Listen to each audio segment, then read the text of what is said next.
And whenever you see that, you think of Dr. Susie and just realize how intentional she is when she takes one says, it's okay, I want to take this box. Doing the homework to make sure that when that box is ticked, nobody has any reason to come back and call her out. And I think this book, I would recommend that every young lady, and maybe even some ladies who live in there, would read it, and men, but not read it in vacuum, not read it in vacuum, but read it reflecting on the lady's life as well, and just remember that keyword, intentional. Right.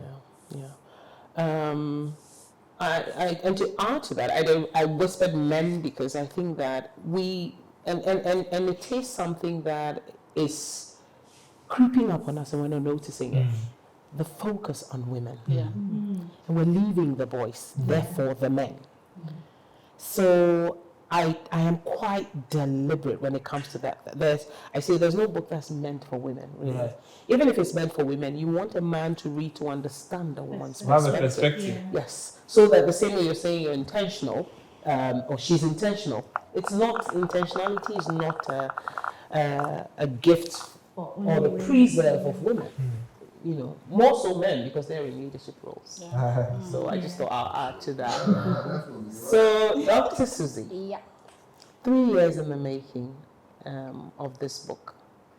You must have maybe a chapter, a topic, a theme that's very dear to you. And I see you're looking to open maybe the one that, so here I am wondering, which is the one that was the maybe most difficult to write? You know how when you're writing, you rip it out. That's a question I look forward to having an answer to. Which one was the most difficult for you, and or which one did you enjoy the least, or which writing, or which one did you enjoy the most? And would you want to choose one of those to talk about it to us and maybe read portions of it to us? Eager to know. Well, the most difficult for me was tribute to my mama. I lost my mom, and for me, what was more painful about her death was how long she was unwell. So that was 4 decades on this earth that she was unwell. So when she passed, the tribute I had to write to her, it's one of the most difficult in the book for me. So I actually started this book with Akeni when she was born at Accra Newtown, and I ended it with my mom when she passed away. So a recollection of how life is for a number of people in terms of growing up and the challenges that you have to go through. Even though, thank God she was not bedridden.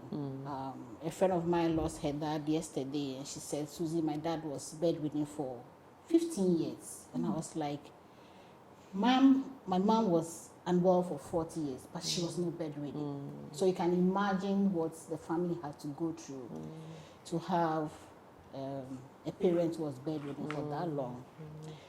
So even though she was not there for me as mama, I have a very beautiful relationship with my daughters now because I am there. They can see me. My mom was not there most of the time because she had to go around seeking for some intervention in her health.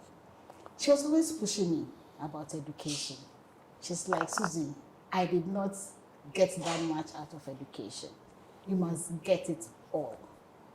Whatever length you have to go through, if it means I had to sell some of my personal items to ensure that you go to school, just go. Right. So she was very interested in my education, and she will always be there for all my graduation, no matter how she was feeling. She will come and she'll be present there. So I think the very last chapter is in the last part 10. But before you go there, let me catch you. You forgot to add how she will call you doctor when she's being. I know. I know. You may want to add that. I remembered when I told her I was going for my terminal degree, which is my doctorate. She's like, okay, I wanted you to go to school. I think it's enough. Okay. Give me more children. All right. So did you want to, as we try to wrap up, did you want to, is that a chapter you want to look at? No. So, well, I mean, in addition to that, you asked about the most Difficult. interesting. Oh, Yeah, yes. so that was the most difficult part for me. Yeah, and then the one you enjoyed the most. Yes, and the one I enjoyed writing about a lot is about my relationship with Evans, my aide. Okay. And it was all about me spending time out of Accra, just sitting by myself, having breakfast, and just looking at how far I have come in terms of my own personal growth. Okay. And being able to tie it to someone who was intentional about helping me get there. Okay. He was so selfless about the intervention and getting me to do things I would ordinarily not do. Put me in front of the camera, and I'm like, Evans, I'm not ready for this. Ask me to write. It's tomorrow. The article has to be out. Is it ready? Pushing me to get resolved. And you read the literature, and Barack Obama will tell you that these are people you must continue to celebrate because the camera is not on them. It is on you. But they keep pushing you to get that result. So that chapter is one that's a chapter on aid. Evans is one that I will say was the most exciting part because I am here today because of the story he shared from the beginning. I rather thought it was the coverage one. Little did I know. Well, you know, hearing from the horse's own mouth. I think that I think if we were given all day, we would delve into the book some more. And can I have a word before we go? I like to say that Dr. Susie is a soldier in red lipstick because Say that again. she's a soldier in red lipstick. Yeah, so she's always keeping it hard. So back to you. Soldier in red lipstick. That's a good one. I think soldiers are known to be very disciplined. Yeah. You know, their metal is not one that you can touch with a 10-inch bow. And also the lipstick speaks to someone who's outstanding, a red one, you know, and has to be noticed. And so apt description, apt way of ending it. As I say, I'm sure if we were given all day, we would be able to delve into it. What I'll say though, as we conclude, is that I think that what Dr. Susie's done is, if not all of us, inspired some of us to consider writing. And I think what she will end up doing is get this generation, Generation X is what I call the generation that's turning 50 from this year onwards, begin to write down our stories. That is how the generation after us can do better. If we die with our stories like the generation before us did, we wouldn't be knowing some of the things or finding out some of the things that Dr. Susie is sharing in her book, in order that we can all become better versions of ourselves. So I think I speak for all of us when I say that thank you so much for, again, blazing the trail.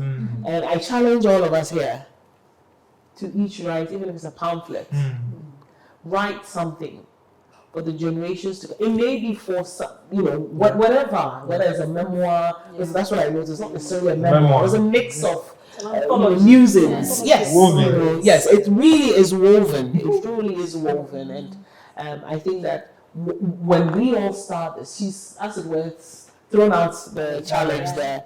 So we should all do same, and maybe in 5 years' time we can regroup. Yes. And be celebrating each other. Yes.